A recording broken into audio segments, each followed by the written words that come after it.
সেই সময় হযরতে রাসূল পাক সাল্লাল্লাহু তাআলা আলাইহি ওয়াসাল্লাম বলছেন, মুসলিম শুনো, আর ইব্রাহিম ও মুহাম্মদকে দৌড়াতে হবে না, আর ইব্রাহিম ও মুহাম্মাদের পায়ে পাথর লাগবে না, আর তাদেরকে জেলে বন্দী হতে হবে না। ও মুসলিম শুনে নাও, আজকে তারা রাত্রে ঘুমিয়ে রয়েছে, সকালেই তারা শহীদ হয়ে আমার তোমার কাজে চলে আসবে। যেমন এই কথা তারা স্বপ্নে শুনেছে, ইব্রাহিম ও মুহাম্মদ যেন বিছানা থেকে উঠে বসে গিয়ে বলতেছেন, মাইরে আমরা শুনেছিলাম এই বাড়িতে কোন রকমের অসুবিধা নাই, আমরা জেনেছিলাম এই বাড়িকে নিজের বাড়ি ভাবার জন্য আমাদেরকে বলা হয়েছিল এই বাড়িটাকে নিজের বাড়ি মনে করা, কিন্তু ভাই আব্বা জান থেকে খবর কি পাওয়া যাচ্ছে, আমরাও দুই ভাই শহীদ হয়ে যাব। ইব্রাহিম ও মুহাম্মদ দুই ভাই বলছে, আমিও দেখেছি একই কথা, আমিও শুনেছি একই কথা। দুই ভাইকে জড়িয়ে ধরে যেন কান্না করতে শুরু করেছে, আব্বা আব্বা বলে কান্না করতে শুরু করেছে। আব্বার সঙ্গে দেখা হয়নি, আব্বার সঙ্গে কথা হয়নি, আব্বা দুনিয়া ছেড়ে বিদায় নিয়েছে। আজ রাতে ইব্রাহিম ও মুহাম্মদ আব্বা আব্বা বলে কান্না করতে লেগেছে। নবী আমার বলেছেন, মুসলিম আর তোমার ছেলেদেরকে ভাগতে হবে না, দৌড়াতে হবে না, তারাও শহীদ হয়ে চলে আসবে। মুসলিমের দুই ছেলে গলে গলে মিলে বড় ভাইকে ছোট ভাই কেন্দে কেন্দে বলে, বেকারি জিনিস বেশি কাজ করছি আর ক্ষতি হয়ে যাচ্ছে আমাদের, সেদিক থেকে সাবধান থাকতে হবে। ক্লাস 7-এ পড়ছে, 8-এ পড়ছে, এমনকি ছোট বাচ্চা পর্যন্ত মোবাইল, ইউটিউব, ফেসবুক চালাতে পারছে, আর এখনো বয়স্ক অনেক লোক আছে যে ওগুলো মোবাইল ব্যবহার করতে পারে না। বন্ধুগণ, হযরতে ইমামে মুসলিম চিঠি করলেন হুসাইনকে, এবং কুফা থেকে চিঠি গেল ইয়াজিদের দরবারে যে ইয়াজিদ, তুমি যদি তোমার কুফাকে টিকাতে চাও, তোমার রাখতে চাও, তাহলে এই নোমান বিন বাশিরকে হটিয়ে দাও। সে কাউকে বারণ করে না, বাধা দেয় না। বন্ধুগণেরা আমার, হযরতে ইমামে হুসাইন রাদিয়াল্লাহু তাআলা আনহু যেন তৈরি হতে বললেন, কুফার দিকে চলে যেতে হবে, আমাদেরকে মক্কা ছেড়ে দিতে হবে। বন্ধুগণ,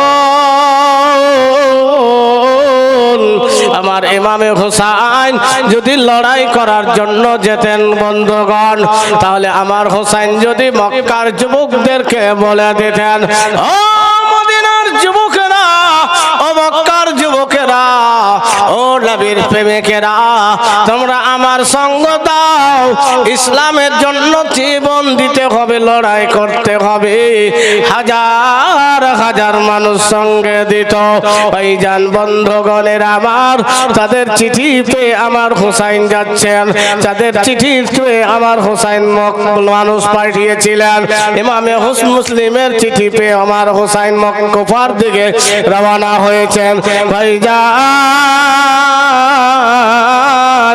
হযরতে ইমামে হুসাইন রাদিয়াল্লাহু তাআলা আনহু যেন নিজের লোকজনকে নিয়ে কুফার দিকে রওনা হবে। এদিকে ইয়াজিদের কাছে চিঠি গিয়েছে। ইয়াজিদ তাড়াতাড়ি করে, ইবনে জিয়াদ একটা খুব কঠোর লোক ছিল, কার মতো? যোগীর মতো, বর্তমানে যোগীর মতো কঠোর লোক ছিল। ও তখন ইবনে জিয়াদকে ইয়াজিদ বলল যে তুমি তাড়াতাড়ি করে তুমি কুফায় যাও, আর নোমান বিন বাশিরকে সরিয়ে তুমি ওখানকার দায়িত্ব পালন করো, কারণ খবর হয়েছে যে সবাই ইমাম হুসাইনের বাইত গ্রহণ করেছে, তুমি যে করে হোক সেখানে ব্যবস্থা নাও। কঠোর লোককে দিয়ে দিল। বন্ধুগণের আমার, হযরত ইমাম হুসাইন রাদিয়াল্লাহু তাআলা আনহু মক্কা ত্যাগ করে কুফার দিকে আসবেন, এই কথা কুফার লোকেরা জানতেন। কারণ ইমামে মুসলিম চিঠি করেছে হুসাইন তো কুফায় চলে আসবেই। বন্ধুগণ, কুফার মানুষ জানে না এজিদ ইবনে জিয়াদকে দায়িত্ব দিয়েছে, ইবনে জিয়াদকে দায়িত্ব দিয়েছে।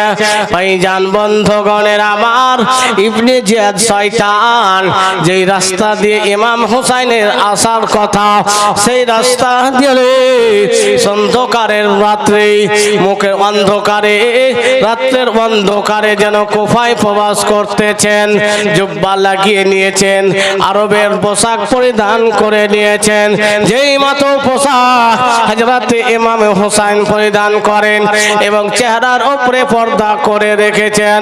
কুফায় যখন প্রবেশ করেছেন, কুফার মানুষেরা হযরত ইমাম হুসাইন মনে করে হুসাইনের যেন স্লোগান দিচ্ছে,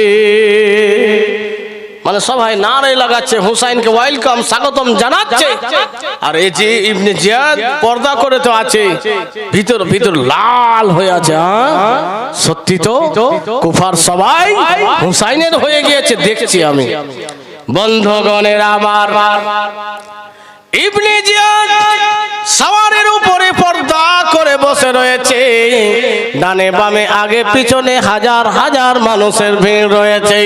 বন্ধুগণ, হুসাইন চলে এসেছে, হুসাইন চলে এসেছে, হুসাইন চলে এসেছে। কুফার মানুষের মুখে যেন হাসি ফুটেছেন। ভাইজান বন্ধুগণের আমার, লোকের ভিড়ের মধ্যে যখন যে গভর্নর হাউস, যেখানে অফিস ছিল, যেই জায়গাতে নুমান বিন বাশির ছিল, সেই জায়গাতে গিয়ে এজিদের চিঠি তাকে ধরিয়ে দেওয়া হয়েছে। এই নুমান বিন বাশির, তোমাকে দায়িত্ব থেকে সরিয়ে দেওয়া হয়েছে, তুমি আর এই দায়িত্বে থাকতে পাবে না। আমি ইবনে জিয়াদ, আমি এই তোমার জায়গায় দায়িত্বে আসলাম।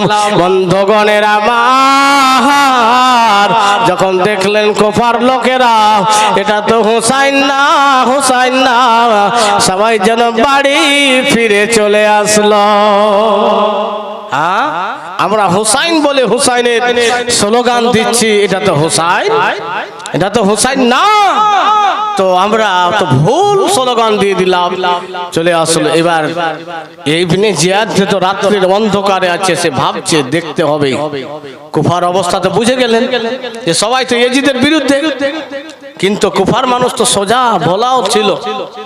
এবার ইবনে জিয়াদ কি করলো, কুফার মডলরাকে ডাকলো, যারা মেন মেন লোক তাদেরকে ডাকলো, লিডার গুলোকে। আর ডাকার পরে তাদেরকে বন্ধ করে দিল, তাদেরকে বন্ধ করে দিল। কেন? যে এদেরকে বন্ধ করে রাখবো। এখন রাজনীতিতে এরকমই হচ্ছে যে বংশের যে হয়তো একটু মুখোটে আছে তাকে টার্গেট করছে। ভোটের সময় এরকম হয় না যে তোর বংশে কটি ভোট আছে, বলে 50 ভোট আছে, কেউ বলছে 100 ভোট আছে, কেউ আছে ঠক যে ওই আমাকে দাও, আমি আমার বংশের ভোট করে দিই, 50,000 নিয়ে ও কেটে গিয়েছে। এই পার্টির কাছে 50, ওই পার্টির কাছে 50, আমাদেরকে বিক্রি করে দিয়েছে। সব ভোট তোমার। ভোটের সময় যে মতো হয়, বা যদি কাউকে ফাঁসাতে হয়, কাউকে নিচে নামাতে হয়, তো নেতাগুলোকে তো বন্দি করবে যারা ভালো আছে। ইবনে জিয়াদ সবাইকে, লিডারগুলোকে বন্ধ করে দিলেন এবং ঘোষণা করে দিলেন যে লিডাররাকে বলছে, মডলরাকে বলছে, সর্দাররাকে বলছে, তোমরা তোমার গ্রামের লোককে বলো, তোমাদের লোকেরাকে বলো, যাতে করে হুসাইনের যে বাইত গ্রহণ করেছে তারা যেন সেটাকে ভঙ্গ করে দেয়। আর যদি সেটা ভঙ্গ না করে, এজিদের বিরুদ্ধে যায়, তাহলে তোমাদের জান বাঁচবে না। কারাকে বলছে? এই মডল গুলোকে, এই সর্দার গুলোকে। এবার বলেন যে আগে এখনো মডল সর্দারের দাম আছে, কিন্তু তখন আরো বেশি ছিল। বংশের যারা, গ্রামে যারা মডল ছিল, তখন তাদের সামনে কেউ কথা বলতো না, যেটা বলতো সেটাই শেষ কথা। বন্ধুগণের আবার হযরতে ইমামে মুসলিম রাদিয়াল্লাহু তাআলা আনহু কাছে খবর গেল, ইবনে জিয়াদ কুফার মসনদে বসলো, গভর্নর হলো নোমান বিন বাশিরকে সরিয়ে দেওয়া হয়েছে। বন্ধুগণ, হযরত ইমামে মুসলিম রাদিয়াল্লাহু তাআলা আনহু কুফার মানুষরাকে ডাক দিলেন। কুফার হাজার হাজার যুবকেরা সঙ্গে হয়ে হযরত ইমামে মুসলিমের পিছনে যেন আসলো। ইবনে জিয়াদের সমস্ত অফিসকে যেন ঘিরে নিয়েছে, গভর্নর হাউসকে যেন ঘিরে নিয়েছে এবং স্লোগান দিচ্ছে, ইবনে জিয়াদ তোমাকে আমরা বাঁচিয়ে রাখবো না, তোমাকে আমরা বাঁচিয়ে রাখবো না। সবাই যেন তৈরি রয়েছে। ইবনে জিয়াদ দেখতেছে সত্যি তো সবাই আমার জন্য যেন সবাই আমাকে শেষ করে দিবে। সে তখন বুদ্ধি খাটালো, কি করে এদেরকে থেকে বাঁচতে হবে, কেমন করে বাঁচা যায়। বন্ধুগণ, এক একটা মোড়লকে বলছে তোমরা উপরে ওঠো, ছাদের উপরে যাও, উঁচা জায়গাতে চড়ো, আর নিজের নিজের বংশের লোকদেরকে বলো, যদি না বলো আমি তো মরবো, আমার আগে তোমরাও মরে যাবে। আগে তোমাদেরকে মারবো, তারপরে আমি যাব, আমাকে তো মারবেই। হাজার হাজার লোক এবার সেই ঘরের মধ্যে বন্দী রয়েছে। ওপর জায়গায় চড়ে বলতেছে, বংশের নাম করে নিজের নিজের গতিয়াদের বলদদেরকে বলছেন, প্রজাদেরকে বলছেন, ভাইরা ইমামে মুসলিম হচ্ছে মদিনার লোক, ইমামে মুসলিম মক্কা মদিনা থেকে এসেছে। ও ভাইরা তোমরা শোনো, তোমরা যদি ইমামে মুসলিমের পিছনে না ছাড়ো, এভাবে মুসলিমের সঙ্গ না ছাড়ো, আমরা মরে যাব, আমাদের জীবন চলে যাবে। তাই দয়া করে মেহেরবানি করে তোমরা যে ইবনে জিয়াদের হাউসকে ঘিরে রেখেছো তোমরা ছেড়ে দাও। একটা মোড়ল বলল, তার লোক ছিল, তার ভাতিজা ছিল, বেটা ছিল, তারপর যারা ছিল যেন সরতে শুরু করেছে। এই করে একের পর এক নেতারা বলতেছে, তাদের লোকগুলো সবাই ছেড়ে চলে গিয়েছে। বলে সত্যি তো, আমরা যদি এখন ইবনে জিয়াদের ঘেরাও করে ইবনে জিয়াদের সঙ্গে যুদ্ধ করি, তা আমাদের মরণ তো ওখানে বন্দী হয়ে আছে, তাদেরকে শেষ করে দেওয়া হবে। তো কারোর তো বাপ হলো, কারোর চাচা হলো, তারা তখন এই ভাবনা করে যে না, আস্তে আস্তে করে মানুষ কাটতে শুরু করলো, সবাই চলে গেল। বন্ধুগণের আমার, হযরত ইমামে মুসলিম রাদিয়াল্লাহু তাআলা আনহু যেন বুঝতে পারলেন, কুফার মানুষের অবস্থা যেন বুঝতে পারলেন। হাজার হাজার মানুষ হযরত ইমামে মুসলিমের সঙ্গে এসেছিল, ইবনে জিয়াদের বিরুদ্ধে হয়ে এসেছিল। সবাই যখন এই কথা শুনলেন, নিজের মরলকে বাঁচাবার জন্য নিজের মরলের ভাষা শুনে সবাই যেন ছেড়ে চলে গেল। বন্ধুগণ, হযরত ইমামে মুসলিম রাদিয়াল্লাহু তাআলা আনহু যেন ভাবলেন, আমি তো ভুল করে দিয়েছি, আমার দ্বারাই মিস্টেক হয়ে গিয়েছে। আমার ভাই হুসাইনকে চিঠি করেছি, আমার চিঠি পাওয়ার পরে আমার ভাই হুসাইন কুফাতে চলে আসবে। যেই কাজের জন্য তদন্ত করার জন্য আমাকে নির্বাচিত করায় পাঠানো হয়েছিল, আমার তো সেই ভুল হয়ে গেল, কারণ কুফার মানুষ তো সবাই ধোঁকা, সব তো সরে গেল। বন্ধুগণের আমার, যে ইমামে মুসলিম রাদিয়াল্লাহু তাআলা আনহুর এই অবস্থা যখন ইবনে জিয়াদ লক্ষ্য করলো, হ্যাঁ আমি সফল হয়েছি, সবাই ইমামে মুসলিমের সঙ্গ ছেড়ে দিয়েছে, ইমামে মুসলিমের সবাই সঙ্গ ছেড়ে দিয়েছে। বন্ধুগণ, এভাবে মুসলিম যেন একাই পড়ে গেলেন। ইবনে জিয়াদ ঘোষণা করলো, কুফার মানুষ তোমরা শুনে নাও, শুনে নাও, ও কুফার মানুষ, তোমরা ইমামে মুসলিমের যে বাইত গ্রহণ করেছো ভঙ্গ করতে হবে। ইয়াজিদের বাইত তোমাদেরকে গ্রহণ করতে হবে, ইয়াজিদকে বাদশা হিসাবে মেনে নিতে হবে, না হলে তোমাদের বাড়ি ঘরকে জ্বালিয়ে পুড়িয়ে দেওয়া হবে, তোমাদের জীবন বাঁচবে না। আর যে ইমামে মুসলিমকে নিজের বাড়িতে জায়গা দিবে, তার বাড়ি ঘর ঠিক থাকবে না। এবার এই ঘোষণা হয়ে গেল। এবার মাগরিবের নামাজের সময় সবাই ছিল, আস্তে আস্তে নামাজ পড়ে সবাই নিজের বাড়ি চলে গিয়েছেন। হযরতে ইমাম মুসলিম নামাজ পড়ে দেখছেন তো কেউ নাই। যেই মুসলিমকে নিজের বাড়িতে ডাকছেন, আমার বাড়িতে আমার বাড়িতে, আর সব বাড়িতে গিয়ে গিয়ে নিজের বাড়ির গেট বন্ধ করে দিয়েছে, এমনকি লাইট পর্যন্ত, আলো পর্যন্ত বন্ধ করে দিয়েছে। আলো জ্বললে হয়তো মুসলিম আসবে, যে আমার বাড়িতে ঢুকতে চাইবে না। এত ভয় ইবনে জিয়াদের ঘোষণার পরে হয়েছে যে আর কেউ জায়গা দিবে না। বন্ধুগণের আমার, হযরতে ইমামে মুসলিম রাদিয়াল্লাহু তাআলা আনহু যেন নিজের কথা চিন্তা করে না। হযরতে ইমামে মুসলিম রাদিয়াল্লাহু তাআলা আনহু নিজের কথা ভাবে না, ভাবতেছে আমি আমার ভাই হুসাইনকে বলে দিয়েছি, চিঠি করে দিয়েছে। হযরতে হুসাইন তো এসে ছেলেকে সঙ্গে করে, স্ত্রীকে সঙ্গে করে, মেয়েকে সঙ্গে করে আসবে, পরিবারের লোকজনকে সঙ্গে করে আসবে, এসে তো ফেসে যাবে।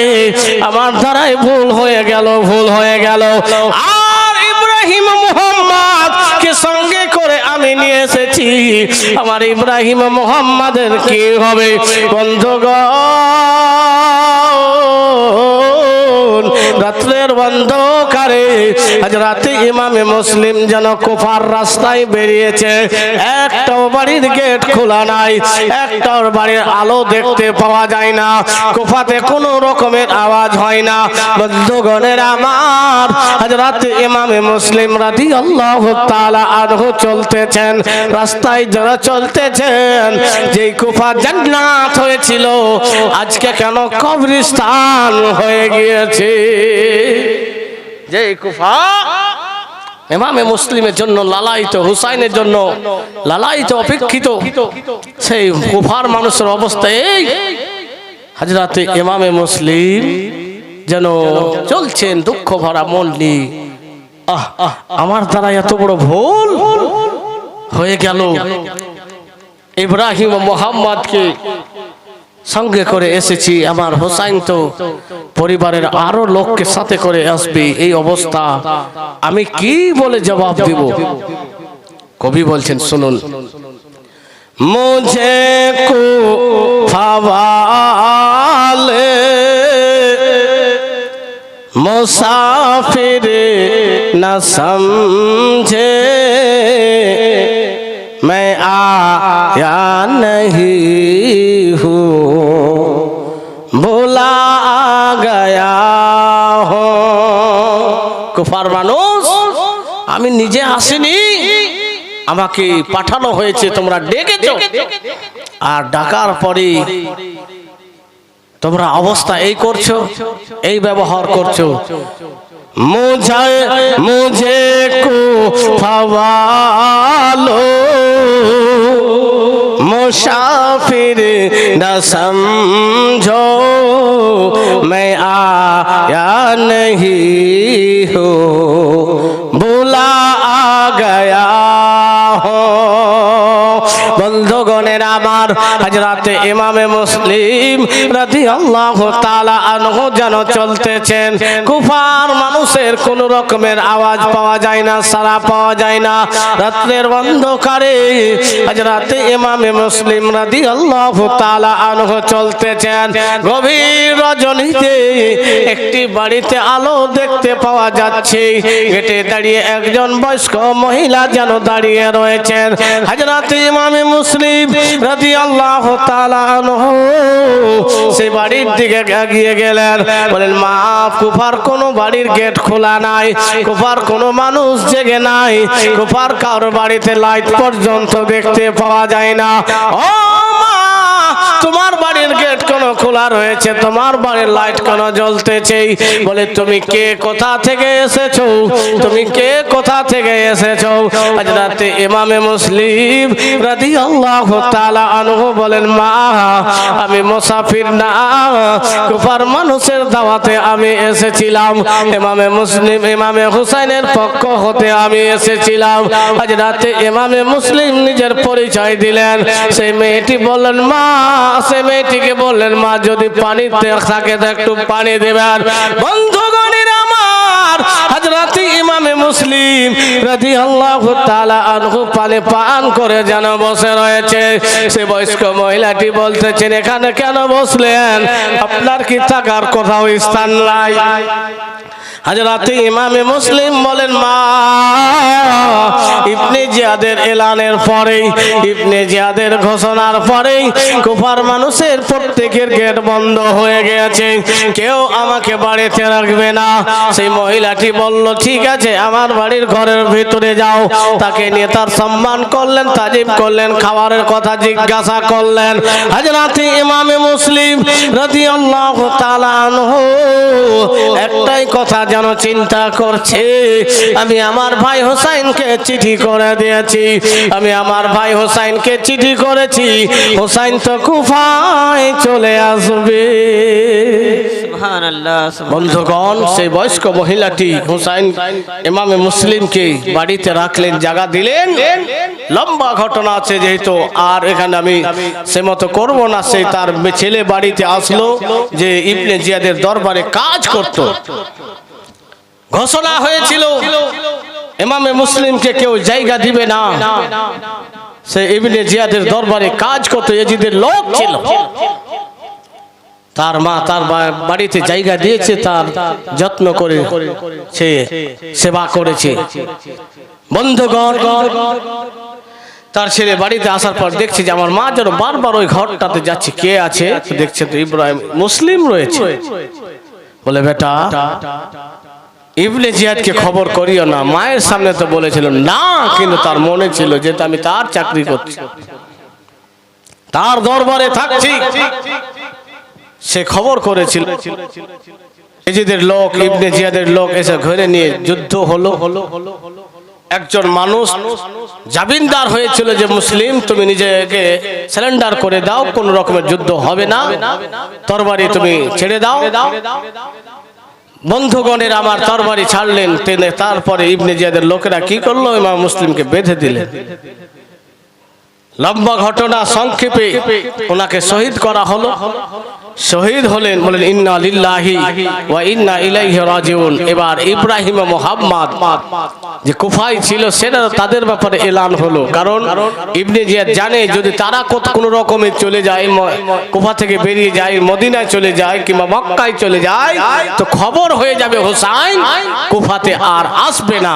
তাই যেমন করে হোক তাদেরকে এই কুফাতেই আটকাতে হবে। ঘোষণা হলো, ইব্রাহিম মুহাম্মদকে আমার দরবারে জমা করো। এবার ইব্রাহিম মুহাম্মদ কাজী শারীর বাড়িতে ছিল। কয়েকদিন ধরে সন্তানদের সঙ্গে সাক্ষাৎ হয়নি। রাত্রি তাদেরকে নিয়ে সেই বুড়ি যেন মাথায় হাত দিচ্ছেন, শরীরে হাত বোলাচ্ছেন। ইমামে মুসলিমের শহীদ হয়েছে তার খবর সেই বয়স্ক মহিলা পেয়েছে, কাজী শারীর পেয়েছে। তার মন ফেটে গিয়েছে। তারা সে জানছিল যে এরা মা হারা, বাবার সঙ্গে কুফায় এসছে, আজকে তারা বাবাকেও হারিয়ে দিয়েছে, কিন্তু ইব্রাহিম মুহাম্মদকে কোনো খবর নাই। বন্ধুগণের আমার, হযরতে কাজী শারীর যেন ইব্রাহিম মুহাম্মাদের মাথা লাড়ছেন, মুখে হাত বোলাচ্ছেন। ইব্রাহিম মুহাম্মদ বলছেন, মা, কেন আপনি আমাদেরকে এতিমের মতো হাত বোলাচ্ছেন, আদর করতেছেন? মাগো, কয়েকদিন হয়ে গেল আব্বার সঙ্গে সে মতো দেখা হয়নি, কথা হয়নি, ব্যাপারটা কি? কেন আপনি আমাদের মাথায় হাত বোলাচ্ছেন? কাজী শারীর শুধু এটা না, তার বলে এই কাজটা করে না। ইব্রাহিম মুহাম্মদ আব্বাকে হারিয়ে দিয়েছে, আব্বা হারা হয়েছে, এবং কি কুফাতে তাদের কোনো জায়গা হবে না। তাদেরকে ইবনে জিয়াদের দরবারে পৌঁছে দিতে হবে, বন্ধ করে দিতে হবে। কাজী শারীর যেন চিন্তায় পড়ে গিয়েছে, তাদের মাথায় হাত বোলাচ্ছেন। ইব্রাহিম মুহাম্মদ বলেন, মা, ব্যাপারটা কি? আমাদের কি, আমরা কি আবার এতিম হয়ে গেলাম? বাবাকে হারিয়ে দিয়েছি। আজ রাতে কাজী শারীর কান্না করতেছে আর বলতেছেন, বেটা ইব্রাহিম মুহাম্মদ, শোনো রে, তোমরা এতদিন মা হারা ছিলে, আজকে তোমরা নিজের বাবাকে হারিয়ে দিয়েছো। আর তোমার আব্বার সঙ্গে আর তোমার আব্বা তোমাদের কাছে আসবে না, আর তোমার আব্বার সঙ্গে তোমাদের কথা হবে না।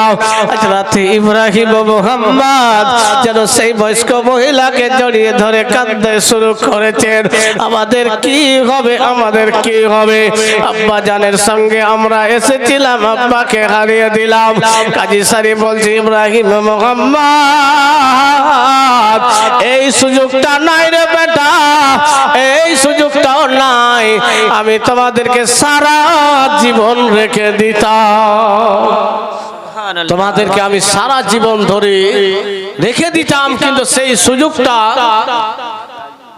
সুযোগটা আমার কাছে নাই। কারণ ইবনে জিয়াদ ঘোষণা করে দিয়েছে যে ইব্রাহিম ও মুহাম্মদ কার বাড়িতে আছে জমা করো। যদি জানতে পারা যায় যে ইব্রাহিম এর বাড়িতে আছে, জমা করেনি, তার বাড়িকেও শেষ করে দেওয়া হবে। কাজী সারি চেষ্টা করেছিলেন যে আমি এদেরকে মদিনার কিছু লোক মদিনাতে ব্যবসার উদ্দেশ্যে কাফেলা নিয়ে একসঙ্গে দলবদ্ধ হয়ে মদিনার দিকে যাচ্ছি, তাদের সঙ্গে ধরিয়ে দেব, তাদের সঙ্গে চলে যে মদিনায় পৌঁছে যাবে। তার ছেলেকে দিয়ে রাতের অন্ধকারে যে কাফেলার রাস্তা ধরে যায়, তার ছেলে বলেছে যাও তোমরা দৌড়িয়ে রাস্তা ধরে তাদের সঙ্গ হয়ে যাও। সারা রাত দৌড়াচ্ছে।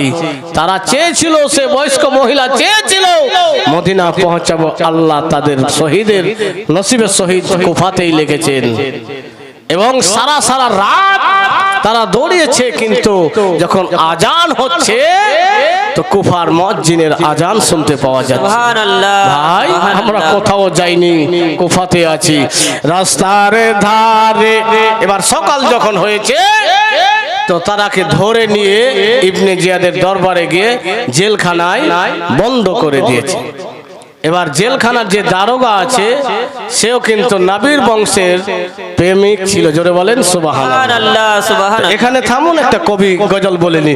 রাস্তার ধারে এতিম দুই ভাই বসে কেন কান্দে রে, আরশের পায়া হিলে রে। রাস্তার ধারে এতিম বাচ্চা কেন বসে কান্দে রে, আরশের পায়া হিলে রে। রাত পোহালো দিন ফুরালো, আর তোমাদের সময় নাই যে মোদের মাতা পিতা কোথায় গেলে শান্তি পায়, কোথায় গেলে শান্তি পায়। থাকতো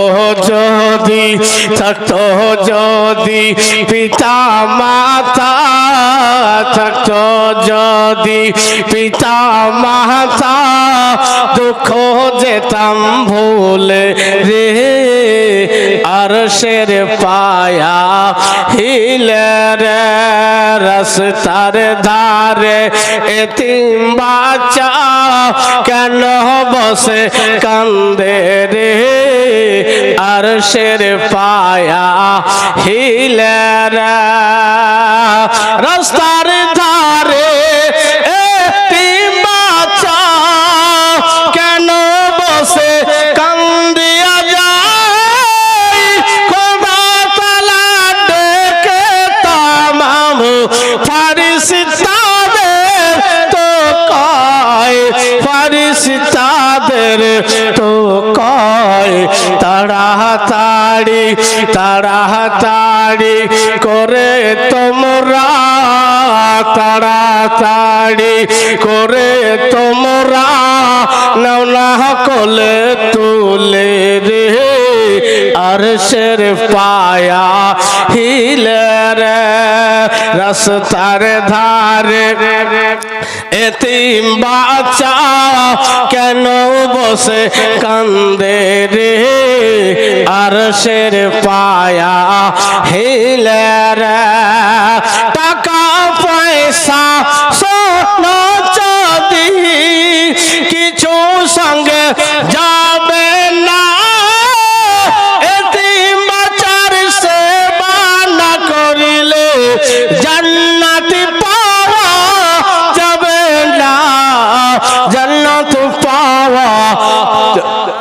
যাবে না। তাই তো বলে আহমদ রাজা, তাই তো বলে আহমদ রাজা, করো এতিমের সেবা রে আরশের পায়া হিলে রে। রাস্তার ধারে এতিম বাচ্চা কেন বসে কান্দে রে আরশের পায়া হিলে রে। রাত পোহালো দিন পুরালো আর তোমাদেরই সময় নাই, নাই যে মোদের মাতা পিতা কোথায় গেলে শান্তি পায়, কোথায় গেলে শান্তি পায়। থাকতো যদি, থাকতো যদি পিতা মাতা দুঃখ যেতাম ভুলে রে আরশের পায়া হিলে রে। রাস্তার ধারে এতিম বাচ্চা কেন বসে কান্দে রে আরশের পায়া হিলে রে। বন্ধুগণের আমার, আজ রাতে ইমামে মুসলিমের দুই সন্তান সারা রাত ধরে রাস্তায় দৌড়িয়েছে, রাস্তায় দৌড়িয়েছে। যখন ফজরের আজান হচ্ছে, কুফার মসজিদের আজান শোনা যাচ্ছে, ইব্রাহিম মোহাম্মদ বলে ভাই রে আমরা অন্য কোথাও যেতে পারিনি, এখনো আমরা কুফায় রয়েছি। সকাল হয়েছে, উজ্জ্বল হয়েছে, ইবনে জিয়াদের লোকেরা ধরে নিয়ে গিয়ে জেলখানায় বন্ধ করে দিয়েছে। এবার জেলখানার যে দারোগা দায়িত্ব, যার হাতে চাবি ছিল, সেও তাদেরকে ভালোবাসতেন। সে জানে এদেরকে ভালোবাসলে, এদের যদি একটু ভালোবেসে দিই আমার জান্নাত ওয়াজিব হয়ে যাবে। জোরে বলেন সুবহানাল্লাহ, সুবহানাল্লাহ। সে তার আঙ্গুল থেকে আংটি খুললেন এবং বললেন, ইব্রাহিম মোহাম্মদ আমি আছি, তোমরা জেলখানায় আছো, ভয় করো না, কারণ আমি তোমাদেরকে মদিনাতে পৌঁছে দেব। সুবহানাল্লাহ, সুবহানাল্লাহ। আমি তোমাদেরকে মদিনাতে পাঠিয়ে দেব। এই আংটি নাও, এই আংটি তোমরা নিয়ে যে রাস্তায় আমার ভাই সঙ্গে তোমার সাক্ষাৎ হবে, এই আংটি দিবে, সেই আংটি দেখে চিনতে পারবে, আমি চিনতে পারবে যে আমি তোমাদেরকে পাঠিয়েছি, সে তোমাদেরকে মদিনায় পৌঁছে দিবে। বন্ধুগণের আমার, জেলখানার দারোগা যেন ইব্রাহিম ও মুহাম্মদকে যেন আবার যেন মদিনার পথ যেই দিয়ে যাবে, তাদেরকে সেই পথ ধরিয়ে দিয়েছেন। বন্ধুগণ,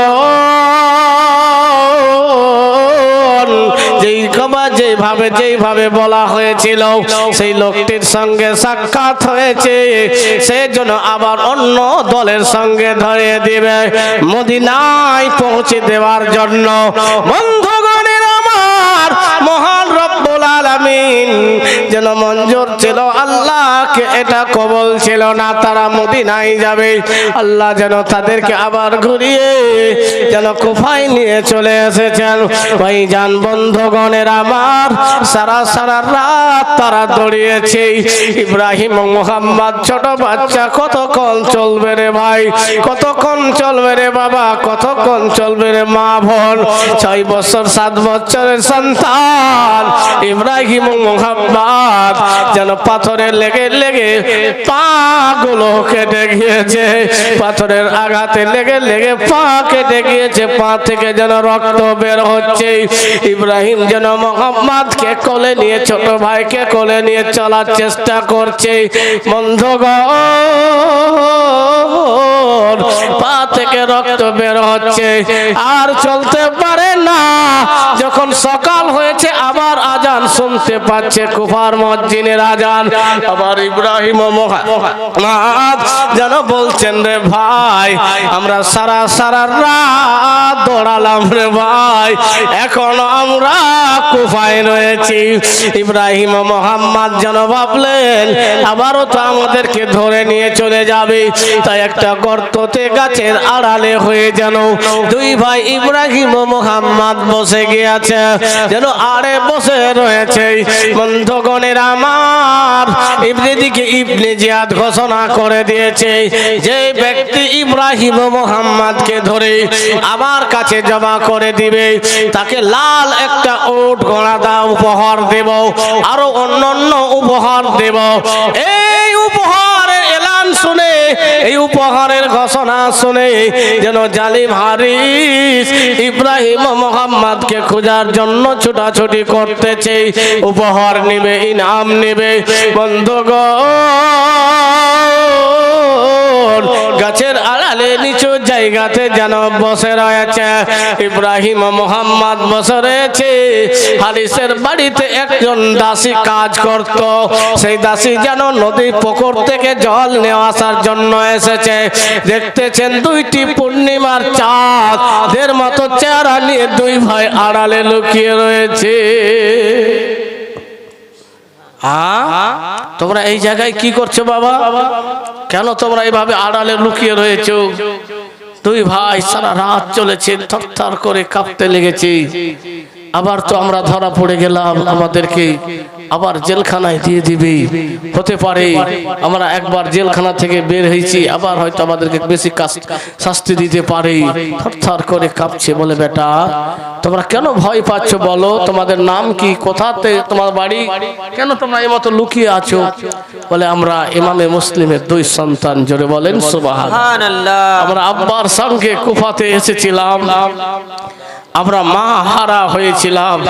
কুফাতে এসে আমার আব্বাকেও শহীদ করে দিয়েছে। আমরা আব্বা হারা মা হারা দুই ভাই, আমাকে আবার জেলখানায় দিয়ে দিবে, বন্দি করে দিবে।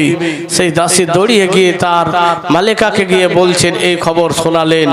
হারিসের স্ত্রী শোনার পরে খুশি হলেন, তাড়াতাড়ি করো, জান্নাতি ফুলদেরকে আমার বাড়িতে নিয়ে এসো। সুবহানাল্লাহ, সুবহানাল্লাহ। তো যাই হোক,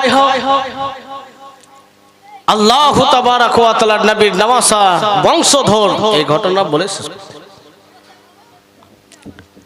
নবীর নওয়াসা যেহেতু লাশ অংশে চলে এসেছি, আবার মা বোন ভাই বন্ধুরা দিয়েছেন একটি দোয়া আর লাস্টে করব।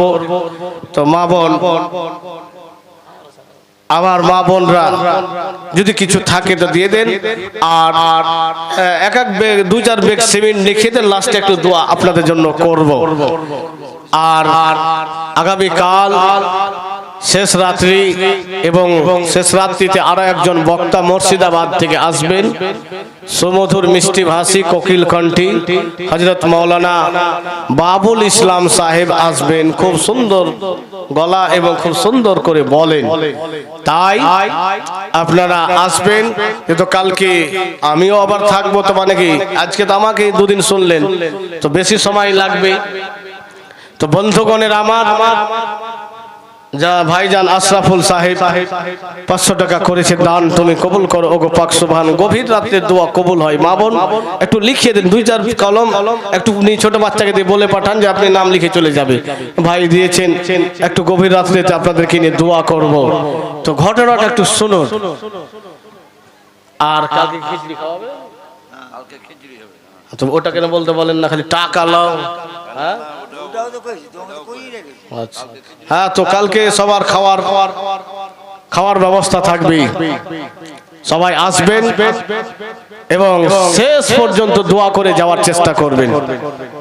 আসুন এই ঘটনাখান আমি শেষ করি এই কারণে, তো কালকে আমি আপনাদেরকে এর থেকে আগে বাড়ি একটু শোনাবার চেষ্টা করব। ইব্রাহিম ও মোহাম্মদকে বলে তাড়াতাড়ি নিয়ে এসো, তাড়াতাড়ি নিয়ে এসো। অবশ্যই 2-4 কলম হবে, মডেল সাহেব কাউকে পাঠান বা ছোট ছোট বাচ্চা একটু মা বলে পাঠান। লাস্ট অংশের দোয়া কবুল হয়, গভীর রাতের দোয়া। এখন কিন্তু তাহাজ্জুদের সময় শুরু হয়েছে, তাহাজ্জুদের সময় দোয়া কবুল হয়। তো বন্ধুগণ, হযরতে ইমামে মুসলিমের দুই সন্তানকে হারিসের স্ত্রী পেয়ে এত খুশি এত আনন্দিত হয়েছে যে মনে হয় দুনিয়া আকাশের চাঁদ পেয়ে গেছেন। জোরে বলেন সুবহানাল্লাহ। সুবহানাল্লাহ। এই সুযোগ পেয়েছে বলে এদের সেবা এদের খিদমত, মাথায় ধুলা বালি ভরেছিল, পা গুলো ফুলে গিয়েছে, রাস্তায় চলে। বন্ধুগণের আমার, হযরতে ইব্রাহিম মুহাম্মদকে বলতেছেন, বেটা রে আর তোমাদেরকে ভাগতে হবে না, আর কোথাও তোমাদেরকে ভাগতে হবে না, আর দৌড়াদৌড়ি করতে হবে না। তোমরা মনে করে নাও আমি তোমাদের মা, এটাই তোমাদের বাড়ি, আর কোনো অসুবিধা হবে না। বন্ধুগণ, দুই ভাই ছোট বাচ্চা যেন চোখ বড় বড় করে নিয়ে থরথর করে কাঁপছে, আর এসের স্ত্রী সান্ত্বনা দেওয়ার চেষ্টা করতেছেন। বারবার বলছে আমি তোমাদের মায়ের মতো, আমি তোমাদের তোমরা আমাকে মা মনে করে নাও, এখানে তোমাদের কোনো রকমের অসুবিধা হবে না, আমার বাড়িতে তোমাদের কোনো রকমের অসুবিধা হবে না। তাই সন্তানদেরকে মুখ হাত গুলোকে সাফ করলেন, পরিষ্কার করলেন, যেন চুলগুলোকে সিধা করলেন, পা গুলোকে যেন সুন্দর করে মালিশ করতেছেন, যেন সেই সময় যে মতো ওষুধের ব্যবস্থা ছিল সেটা করলেন। বন্ধুগণের আমার, সুন্দর করে খাবার খাইয়ে দিয়ে হযরতে ইমামে মুসলিমের দুই সন্তানকে একটি ঘর দিয়ে যে বলে, বেটা এখানে ঘুমিয়ে যাও, সারা রাত ঘুমাওনি রে বেটা, সারা রাত ভেগে চড়ে বেটা ঘুমিয়ে যাও, আরাম করো। বন্ধুগণের আমার, সারাদিন জালিম হারিস যেন খোঁজাখুঁজি করে, যেন সন্ধ্যার সময় বাড়িতে এসেছে। উনার স্ত্রী বলছেন, স্বামী গো কেন আপনি সারাদিন আজকে বাড়িতে আসেননি, কোথায় গিয়েছিলেন, কোথায় গিয়েছিলেন? সেই সময় হারিস বলছেন, পাগলি তুমি জানো না ইবনে জিয়াদের পক্ষ থেকে ঘোষণা হয়েছে, ইবনে জিয়াদের পক্ষ থেকে ঘোষণা হয়েছে ইব্রাহিম ও মুহাম্মদকে যে পৌঁছে দিতে পারবে তাকে অনেক উপহার দেওয়া হবে, আর সেই উপহার নিয়ে আমার যে অভাব আছে সেটা দূর হয়ে যাবে, আমি বড় লোক হয়ে যাবে। আমি তাই তাদেরকে খুঁজছি, তাড়াতাড়ি খেতে দাও, আবার আমি সকালে তাড়াতাড়ি উঠে যাব, ছুটবো, খুঁজবো, যাতে করে আমি পেয়ে যাই। হারিসের স্ত্রী ভাবলেন, আল্লাহুস সামাদ, আমি তো ছেলেদেরকে বললাম এই বাড়িতে তোমাদের কোনো অসুবিধা নাই, আর আমার স্বামী তাদেরকে খুঁজছে, আমি কি করব? আমার স্বামী তাদেরকে খুঁজছে। বন্ধুগণের আমার, হযরতে ইব্রাহিম মুহাম্মদ খাবার খাওয়ার পরে যেন আরাম করতেছেন, তারা তো শুনেছেন জেনেছেন এই বাড়িতে কোনো রকমের অসুবিধা হবে না। বন্ধুগণের আমার, হারিসের স্ত্রীর মাথায় যেন বিপদের পাহাড় যেন পড়ে গেল। আমার স্বামী তাদের দুশমন রয়েছে, আমার স্বামী যদি জানতে পেরে নাই ইব্রাহিম মুহাম্মদকে ধরে ইবনে জিয়াদের দরবারে নিয়ে যাবে। ভাইজান বন্ধুগণের আমার, হারিসের স্ত্রী যেন হারিসকে বলতেছেন, স্বামী গো কেন ছোট্ট বাচ্চাদেরকে খবর আপনি খোঁজাখুঁজি করতেছেন? তারা তো নবীর বংশের ফুল, তারা মা হারা বাবা হারা ইতিম রয়েছে, তাদের যারা যত্ন করবে ভালোবাসবে আল্লাহর জান্নাত তার জন্য হয়ে যাবে। আল্লাহর কোরআন শোনালেন, কুল্লা আসআলুকুম আলাইহি আজরা ইল্লাল মাওয়াদ্দাতা ফিল কুরবা। মহান রব্বুল আলামিন আমাদের কাছে কিছুরই বদলা চাইছে না, কিছুরই পরিবর্তে কিছু চাইছে না, তাদের ভালোবাসা চেয়েছে। ও স্বামী কেন আপনি তাদের জন্য পিছনে পড়েছেন? কেন আপনি তাদেরকে ইবনে জিয়াদের দরবারে দিবেন? ভাইজান বন্ধুগণের আমার, স্বামীকে যেন বুঝাবার চেষ্টা করছেন, খাবার খাইয়ে দিয়েছেন, স্বামীর সেবা করে স্বামীকে যেন ঘুম দেওয়ার চেষ্টা করতেছেন। এইদিকে হযরতে ইব্রাহিম মুহাম্মদ গভীর ঘুমে ঘুমিয়ে রয়েছেন। রাত্রে গভীর রাত্রিতে দুই ভাই ইব্রাহিম মোহাম্মদ স্বপ্ন দেখছেন হযরতে রাসূল পাক যেন নবীকে যেন স্বপ্নে দেখছেন, ওনার আব্বাকে যেন স্বপ্নে দেখতেছেন। নবী আমার বলতেছেন, মুসলিম তুমি যে কুফায় গিয়েছিলে, তুমি সঙ্গে করে তোমার দুই সন্তানকে দিয়ে গিয়েছিলে। মুসলিম তুমি শহীদ হয়ে চলে এসেছো, তোমার ইব্রাহিম মোহাম্মদকে কোথায় রেখে এসেছো? সুবহানাল্লাহ, সুবহানাল্লাহ। তুমি তোমার সন্তানকে কোথায় রেখে এসেছো? সেই সময় হযরতে ইমামে মুসলিম বলছেন, নবী গো, আমার দুই সন্তান সারা রাত দৌড়াচ্ছে মদিনাতে যাওয়ার জন্য। নবী গো, পাথরের আঘাত লেগে আমার সন্তানদের পা গুলো কেটে রক্ত বের হচ্ছে, আমার সন্তানরা আর দৌড়াতে পারছে না গো নবী। বন্ধুগণেরা আমার, সেই সময় হযরতে রাসূল পাক সাল্লাল্লাহু তাআলা আলাইহি ওয়াসাল্লাম বলছেন, মুসলিম শোনো, আর ইব্রাহিম মুহাম্মদকে দৌড়াতে হবে না, আর ইব্রাহিম মুহাম্মদের পায়ে পাথর লাগবে না, আর তাদেরকে জেলে বন্দী হতে হবে না। ও মুসলিম শুনে নাও, আজকে তারা রাত্রে ঘুমিয়ে রয়েছে, সকালেই তারা শহীদ হয়ে আমার তোমার কাজে চলে আসবে। যেমন এই কথা তারা স্বপ্নে শুনেছে, ইব্রাহিম মুহাম্মদ যেন বিছানা থেকে উঠে বসে গিয়ে বলতেছেন, বাইরে আমরা শুনেছিলাম এই বাড়িতে কোন রকমের অসুবিধা নাই, আমরা জেনেছিলাম এই বাড়িকে নিজের বাড়ি ভাবার জন্য আমাদেরকে বলা হয়েছিল এই বাড়িটাকে নিজের বাড়ি মনে করা। কিন্তু ভাই, আব্বা জান থেকে খবর কি পাওয়া যাচ্ছে, আমরাও দুই ভাই শহীদ হয়ে যাব। ইব্রাহিম মুহাম্মদ দুই ভাই বলছে, আমিও দেখেছি একই কথা, আমিও শুনেছি একই কথা। দুই ভাইকে জড়িয়ে ধরে যেন কান্না করতে শুরু করেছে, আব্বা আব্বা বলে কান্না করতে শুরু করেছে। আব্বার সঙ্গে দেখা হয়নি, আব্বার সঙ্গে কথা হয়নি, আব্বা দুনিয়া ছেড়ে বিদায় নিয়েছে। আজ রাতে ইব্রাহিম মুহাম্মদ আব্বা আব্বা বলে কান্না করতে লেগেছে। নবী আমার বলেছেন, মুসলিম আর তোমার ছেলেদেরকে ভাগতে হবে না, দৌড়াতে হবে না, তারাও শহীদ হয়ে চলে আসবে। মুসলিমের দুই ছেলে গলে গলে মিলে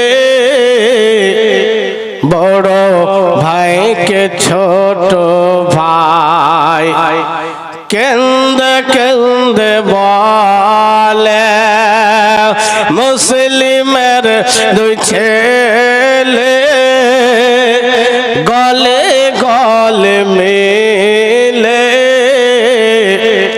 বড় ভাইকে ছোট ভাই কেন্দে কেন্দে বলে, বড় ভাইকে ছোট ভাই কেন্দে কেন্দে বলে, আব্বা এসে এখন নিজে আমায় যে বলে, আর কেঁদো না দুই লাল আমার, আর কেঁদো না দুই লাল আমার, আজকে সকালে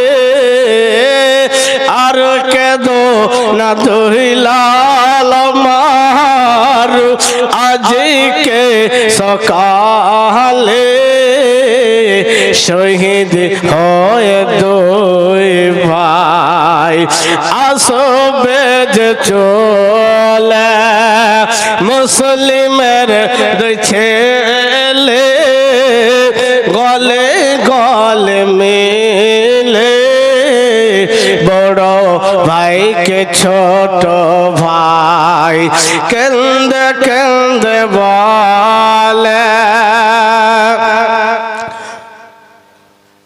পাথর কচি কাটা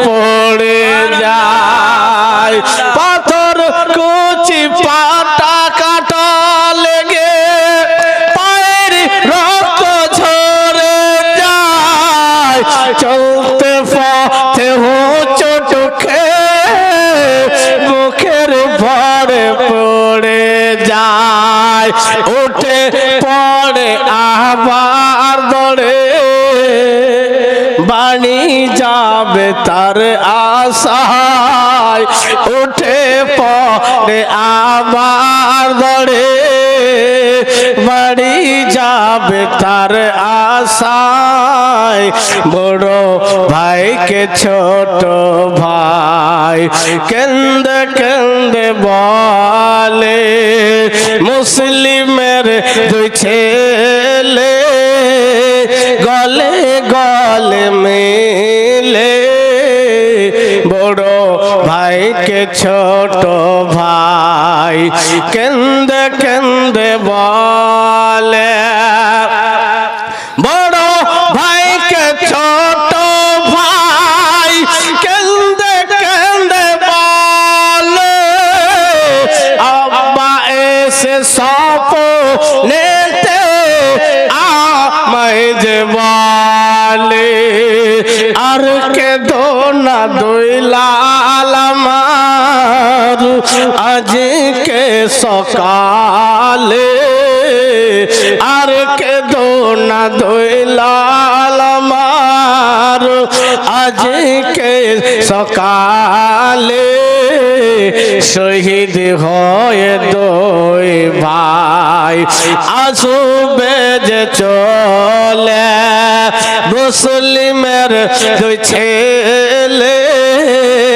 গলে গলে মিলে বড় ভাইকে ছোট ভাই কেন্দে কেন্দে বলে দুই ভাইকে জড়িয়ে কাঁদছে জালিমের কানে আওয়াজ বলে স্ত্রী কোথায় কে কাঁদছে মনে হয় আমাদের বাড়িতে কাঁদছে স্ত্রী বলে স্বামী ঘুমিয়ে যান কেন আপনি কোথায় কে কাঁদছে বলে না এই কান্না মনে হয় আলাদা হচ্ছে মনে হচ্ছে হতে পারে যে ইমামে মুসলিমের দুই ছেলেই কাঁদছে বলে স্বামী গো কেন আপনি তাদেরকে নিয়ে এত ভাবছেন এত কেন আপনি তাদের পিছনে পড়ে আছেন ঘুমিয়ে যান কিন্তু দুই ভাইয়ের কান্না কি আর থামবে বেরাদার তারা তো জানছিল জেনে গিয়েছে যে আমরা আজ সকালে সামনে সকালেই শহীদ হয়ে যাব তারা কাঁদছেন আব্বাকে দেখেছেন আব্বার স্মরণ তাদের স্মরণে তাদের চোখে যেন আর কান্না তাদের থামছে না তো যাই হোক বেরাদার ইসলাম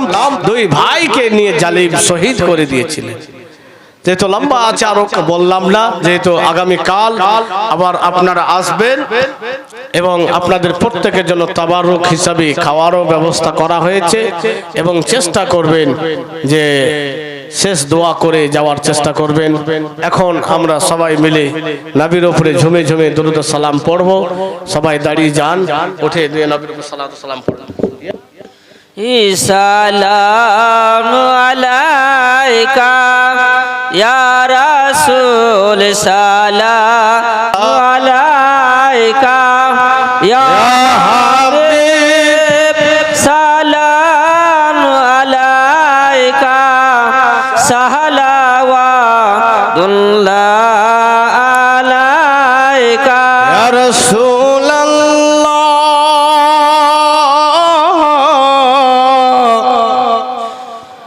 ইয়া হাবিবাল্লাহ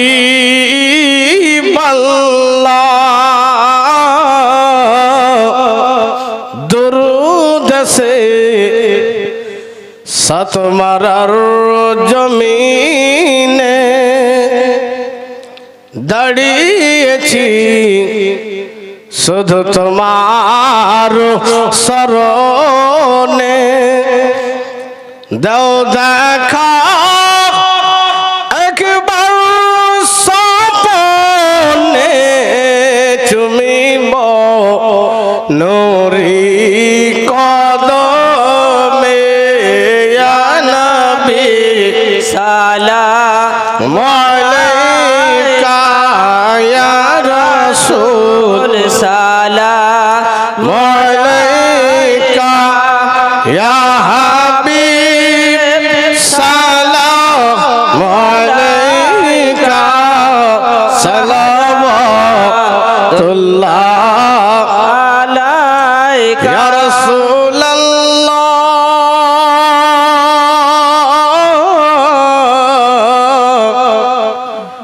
ইয়া হাবিবাল্লাহ গুনাহগার উম্মত তোমার করেছি গুনাহ বেশুমার তুমি যে পাপীদের উদ্ধার দয়াময়া ভরসা তোমার ইয়া নবী সালাম আলাইকা ইয়া রাসূল সালাম আলাইকা ইয়া হাবিব সালাম আলাইকা সালাওয়াতুল্লাহ আলাইকা الصلاة والسلام عليك يا رسول الله الصلاة والسلام عليك يا حبيب الله الصلاة والسلام عليك يا نورا من نور الله وعلى آلك وأصحابك يا شفيعنا يوم الجزاء بلغ الأولى بكماله كشف الدجى بجماله حسنة جميع خصاله صلوا عليه وآله اللهم آمين আমিন لك الحمد يا الله والصلاة والسلام عليك يا رسول الله يا رب العالمين غفور رحيم أحكم الحاكمين মাবুদ মাওলা তোমার বান্দা বান্দীরা 1000 টাকা করে আগেই চাঁদা দিয়ে দিয়েছেন এবং 5000 2000 500 টাকা এক bag cement 5 bag cement 6 bag cement রব্বুল আলামিন সমস্ত রকম দানকে তুমি কবুল করে নাও রব্বুল আলামিন কেউ বাবার জন্য কেউ মায়ের জন্য কেউ ভাইয়ের জন্য কেউ স্ত্রীর জন্য কেউ ছেলের জন্য কেউ মেয়ের জন্য কেউ অসুখের জন্য কেউ স্বামীর জন্য রব্বুল আলামিন যে যে নিয়তে করেছে আল্লাহ আমি জানতে না পারলেও তুমি সব কিছু জানো গো মাবুদ তুমি সব কিছু জানো সব কিছু ক্ষমা করতে পারো রব্বুল আলামিন আজ রাতে আদম শাফিউল্লাহ থেকে আজ রাতে ঈসা রুহুল্লাহ পর্যন্ত যতগুলো উম্মত যতগুলো মুমিন মুমিনাত দুনিয়া ছেড়ে বিদায় হয়ে কবরস্থ রয়েছে আজ রাতে আদম থেকে নিয়ে আজ পর্যন্ত এখন পর্যন্ত যতগুলো মুমিন মুমিনাত দুনিয়া ছেড়ে বিদায় হয়ে কবরস্থ রয়েছে রব্বুল আলামিন তুমি প্রত্যেক মুমিন মুমিনাতকে ক্ষমা করে দাও প্রত্যেকের কবরগুলোকে জান্নাতি টুকরা বানিয়ে দাও প্রত্যেকের কবরে জান্নাতি খাবার জান্নাতি মাওয়া জান্নাতি বিছানা দান করে দাও রব্বুল আলামিন আমি গুনাহগার বাদকার শিয়াকার হতে পারি কিন্তু তোমার বান্দা হয়ে তোমার নবীর গোলাম হয়ে তোমার কাছে বড় আশা নিয়ে আকাঙ্ক্ষা নিয়ে দুইটি হাত বাড়িয়ে রয়েছি আল্লাহ গো